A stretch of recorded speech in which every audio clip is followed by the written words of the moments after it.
नमस्कार। मैं GRS news के लिए गिरीश सिकरवाल। आज के इस ब्लॉग में मैं बात करने वाला हूँ एक ऐसी खबर की जिसको लेकर न सिर्फ सरकार कांग्रेस पर हमलावर हुई है, बल्कि फिर से एक बार इस खबर ने विपक्ष को एक होने का मौका दे दिया। आज विपक्षी दलों के नेताओं के पास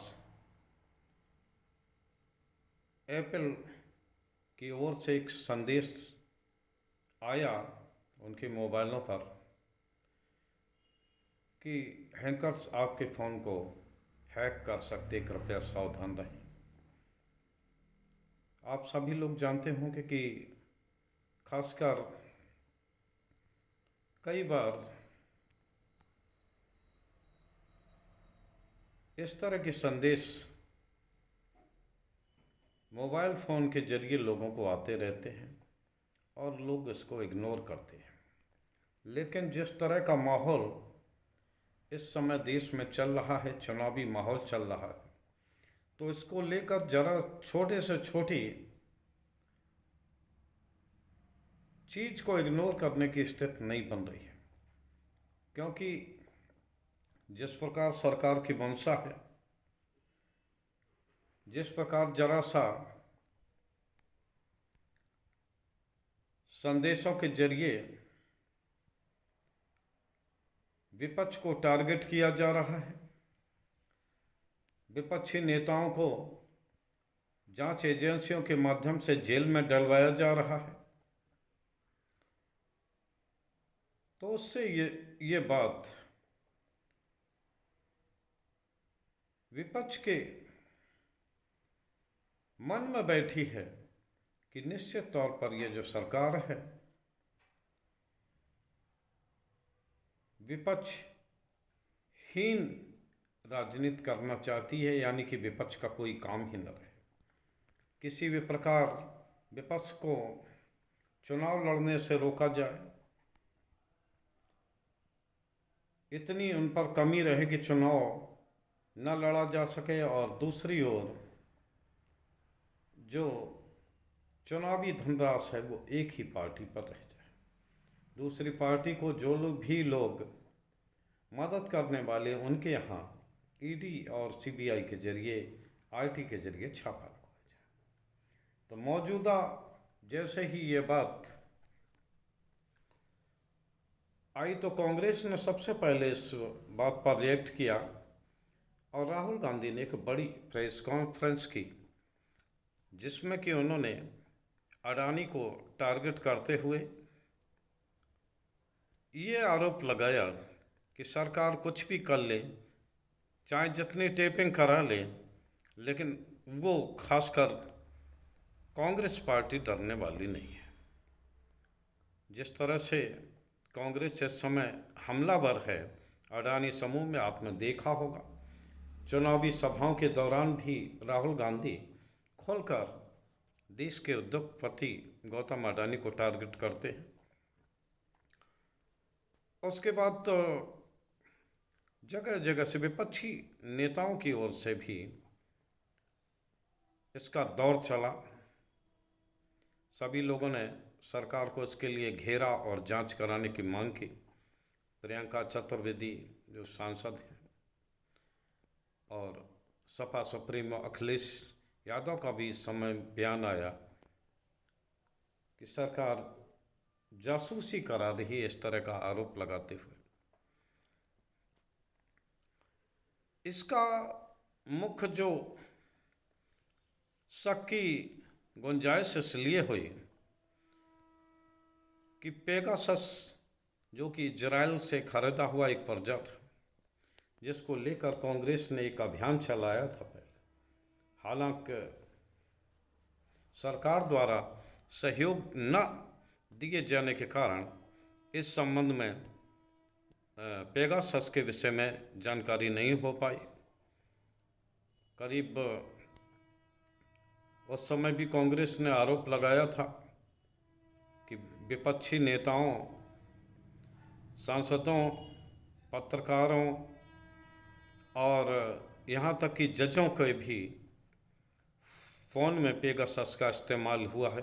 पहले तो सरकार ने ऐसी किसी खरीद से परहेज किया, लेकिन बाद में पता लगा कि इजराइल से ये उपकरण आया है और ये उपकरण इजराइल सिर्फ सरकारों को ही देता है, अन्य एजेंसियों को वो नहीं देता है।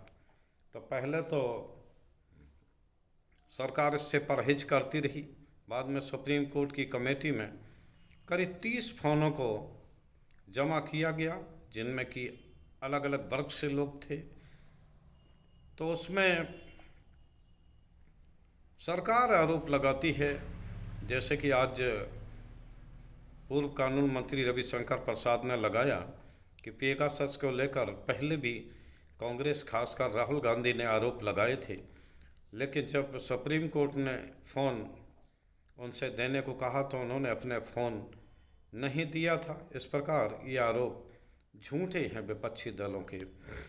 जबकि रविशंकर प्रसाद ये बताने से परहेज करते हैं कि उस समय पेगासस की जांच की ओर सुप्रीम कोर्ट ने इस बात की पुष्टि की थी कि उसके समक्ष जमा 29 फ़ोनों में से 6 फ़ोनों में पेगासस शरीके किसी उपकरण का होना प्रतीत होता है। उसके जांच के लिए उन्होंने सरकार से मदद मांगी, लेकिन सरकार ने सहयोग नहीं किया और इसकी बाकायदा टिप्पणी पब्लिक डोमेन में है जो सुप्रीम कोर्ट ने की थी। इस बात को संभवतः सरकार नहीं बताती, चूँकि चुनावी मोड में देश है। तो इस समय ऐसे छोटे से छोटे संदेशों पर राजनीति होगी, जैसे कि आज हुई। विपक्षी दलों ने इस बात को टारगेट किया कि किस प्रकार विपक्षी दलों को जासूसी उनकी कराई जा रही है, उनकी प्राइवेसी ख़त्म की जा रही है। निश्चित तौर पर यह भी एक सरकार का दबाव में लेने का तरीका होता विपक्षी दलों को। पैसे के जरिए आप उनको कमज़ोर करेंगे, आप उन्हें सवाल खड़ा नहीं करने देंगे, सदन में सवाल पूछेंगे तो आप सदन में रोक लेंगे, वहाँ के माइक को अनम्यूट करा देंगे, यहाँ तक कि पूरा सदन अनम्यूट हो जाएगा, मीडिया में कोई बात नहीं जाएगी। अगर सोशल मीडिया के जरिए भी अगर वो पार्टियां अपना प्रचार या कैंपेन चलाना चाहेंगी तो उसको भी विभिन्न उपकरणों के माध्यम से बाधित किया जाएगा। तो यहाँ ये सवाल उठना लाजमी है कि आखिर विपक्ष करे तो क्या करे। क्या राजनीति में विपक्ष की कोई आवश्यकता खत्म हो गई है? मुझे तो पूर्व प्रधानमंत्री अटल बिहारी जी का एक वाक्य याद आता है, जो वह संभवतः विभिन्न मौक़ों पर कहा करते थे, निंदक नीरे राखिए आंगन कुटी छबाए। यहाँ निंदक नीरे की तो बात नहीं है। आपने देखा होगा कि जिन लोगों ने जरा भी सरकार की नीतियों की आलोचना की तो उन लोगों को किसी भी तरह, चाहे उन पर भ्रष्टाचार का आरोप लगाकर या किसी तरह का आरोप लगाकर उनको जेल में भिजवाने का काम किया गया। दिल्ली के मुख्यमंत्री अरविंद केजरीवाल को भी 2 नवंबर को ईडी ने सम्मन भेजकर अपने पास पेश होने का नोटिस या आपका ये सम्मन दिया है। इस मामले में उनके उप मुख्यमंत्री मनीष सिसोदिया, एक फायरब्रांड सांसद संजय सिंह पहले से ही जेल में बंद हैं। अरविंद केजरीवाल को नोटिस देकर केंद्र सरकार संभवतः आम आदमी पार्टी पर दबाव बनाना चाहती है। यहाँ तक कि विपक्षी एकता, जो आम आदमी पर दबाव का मुख्य मकसद ये है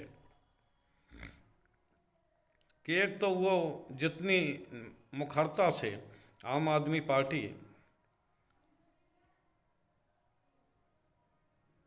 गौतम अडानी और प्रधानमंत्री मोदी के रिश्ते को लेकर तल्ख टिप्पणी करते रहे, चाहे वो महुआ मोइत्रा का मामला हो, चाहे अब राहुल गांधी का, जो कि निरंतर गौतम अडानी के मामले में तल्ख टिप्पणियाँ। आज भी प्रेस वार्ता में उन्होंने ये कहा था, सबसे पहले तो हम समझ रहे थे कि देश के प्रधानमंत्री नंबर 1, नंबर 2 पर गौतम अडानी साहब, तीसरे नंबर पर अमित शाह, लेकिन अब वो क्रम बदलना पड़ेगा। गौतम अडानी शीर्ष स्तर पर बैठे हैं, दूसरे पर प्रधानमंत्री और तीसरे पर गृह मंत्री। हालांकि उन्होंने बात भले ही ये किसी भी ढंग से की हो,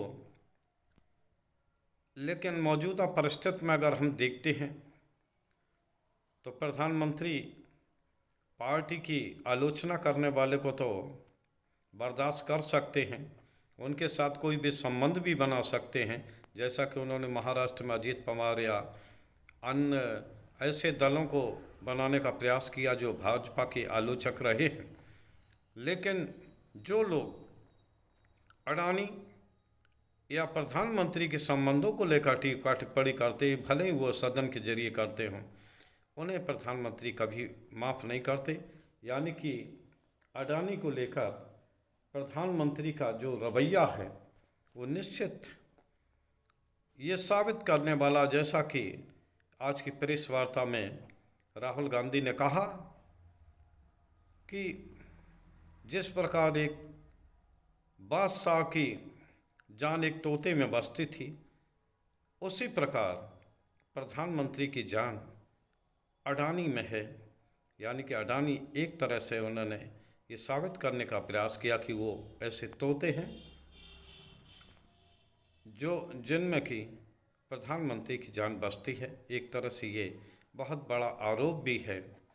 चुनावी काल में इस तरह के आरोप प्रत्यारोप होते हैं, लेकिन जिस तरह से अडानी को लेकर अडानी से चलते संबंधों की बात पूछकर जो नेता जेल की कटघरे में गए हैं, उसको देखकर वास्तव में कभी कभी ऐसा महसूस होता है कि आखिर अडानी समूह की जांच न करा के प्रधानमंत्री आखिर क्यों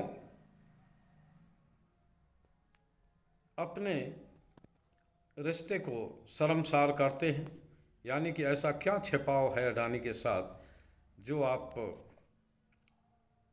इतना अगर मगर करते हैं।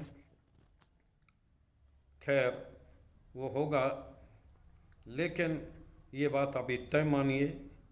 हालांकि एप्पल ने भी बाद में ये कहा कि वो हो सकता है कि मैसेज गलती से चला गया हो, एक तरह से उन्होंने छूट दी, लेकिन विपक्ष को यहाँ मौका मिला और निश्चित तौर पर विपक्ष इस मुद्दे को अपनी एकता के लिए, चुनावी काल में अपने हित के लिए इस्तेमाल करेगा।